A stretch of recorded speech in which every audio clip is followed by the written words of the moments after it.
বয়সের ভারে নুয়ে গিয়েছে শরীর, ঠিকমতো হাঁটতেও পারে না। তবুও নাগরিকত্ব প্রমাণের তাগিদে সোমবার সকাল থেকে কাকদ্বীপ মহকুমার শাসকের দপ্তরে হাজির হতে হলো ৮০ বছর বয়সী দুই বৃদ্ধ রোহিত কুমার মণ্ডল ও শ্যাম সুন্দর মণ্ডলকে। এদিন কাকদ্বীপের এসডিও দপ্তরে নাগরিকত্ব সংক্রান্ত হিয়ারিং প্রক্রিয়া শুরু হয়েছে। এসডিও অফিসের বাইরে লম্বা লাইন দিয়েছে সাধারণ মানুষ, পাশাপাশি বহু বয়স্ক মানুষও এসেছেন হিয়ারিং এর জন্য। হিয়ারিং এ আসা দুই অসুস্থ বৃদ্ধ রোহিত কুমার মণ্ডল এবং শ্যাম সুন্দর মণ্ডল অভিযোগ করেন তারা দীর্ঘদিন ধরে নিয়মিত ভোট দিয়ে আসছেন।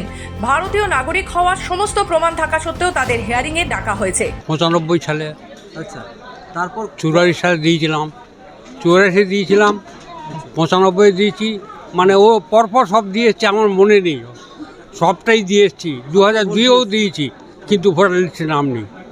তারপরেও আজকের হিয়ারিং আসছে। হ্যাঁ, তারপরে এই হিয়ারিং আসতে হলো। এ পর্যন্ত আমি ভোট দিয়েছি, আচ্ছা, এ পর্যন্ত ভোট দিয়েছি।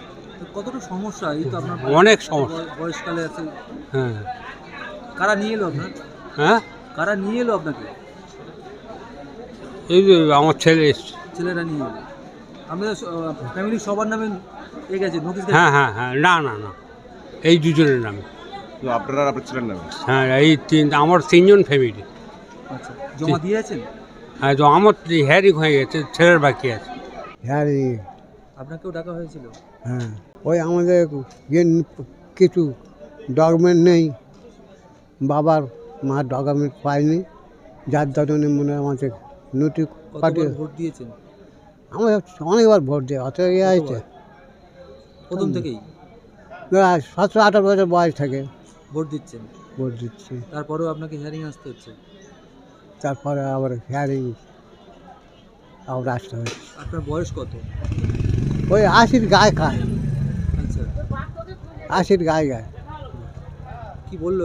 কথা হয়েছে? ওই হিয়ারিং করলো, সব মেরে জমা দিলাম, তবে কী হবে না সেটা বাবু আমি বলতে পারবো। প্রসঙ্গত শনিবার থেকেই সারা রাজ্যে এসআইআর এর প্রথম দফার শুনানি শুরু হয়েছে। এই দফায় ৩১,৬৮,৪২৪ জনকে শুনানিতে তলব করা হয়েছে, যাদের নাম খসড়া ভোটার তালিকা থেকে বাদ আছে। তাদের আনম্যাপড হিসেবে চিহ্নিত হয়েছে। এর মধ্যে একাংশ আনম্যাপড হওয়ার জন্য প্রযুক্তিগত কারণ দায়ী বলে মনে করেছেন কমিশনের আধিকারিকেরা। গত ৪ নভেম্বর থেকে পশ্চিমবঙ্গে এসআইআর প্রক্রিয়া শুরু হয়েছে। এনুমারেশন পর্ব শেষে ১৬ ডিসেম্বর প্রকাশিত হয়েছে খসড়া ভোটার তালিকা। এরপরই শুরু শুনানি। তথ্য যাচাইয়ের জন্য কাদের শুনানিতে ডাকা হবে, ইতিমধ্যে সেই তালিকা প্রকাশ করা হয়েছে। শুরু হয়েছে নোটিশ পাঠানো। প্রথম পর্যায়ে ৩০ লক্ষেরও বেশি নো ম্যাপিং ভোটারকে শুনানিতে ডেকেছে কমিশন। যাদের ডাকা হচ্ছে তারা ২০০২ সালের ভোটার তালিকার সঙ্গে নিজেদের কোনো যোগ দেখাতে পারেননি। এছাড়াও আরও ১.৩৬ কোটি ভোটারকে সন্দেহজনক হিসেবে চিহ্নিত করেছে কমিশন। তাদেরও অনেককে শুনানিতে হাজির হতে হবে। তবে এখনো পর্যন্ত যাদের হিয়ারিং এ ডাকা হয়েছে তাদের পরিবারের সদস্যরা চরম উদ্বেগের মধ্যে রয়েছে, কারণ পরিবারের কর্তার ভোটাধিকার নিয়ে প্রশ্ন উঠলে তার প্রভাব পড়তে পারে পরিবারের অন্যান্য সদস্যদের ভোটাধিকারের ওপরও। সেই আশঙ্কাতে সোমবার সকাল থেকে পরিবার পরিজনদের সঙ্গে নিয়ে হিয়ারিং এ হাজির হন দুই প্রবীণ। সব মিলিয়ে প্রশাসনিক সিদ্ধান্তের স্বচ্ছতা ও প্রবীণ নাগরিকদের হয়রানি নিয়েও উঠছে প্রশ্ন।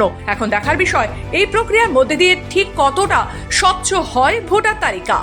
দক্ষিণ ২৪ পরগনা থেকে নিজস্ব প্রতিনিধি রিপোর্ট, খবর বাংলা।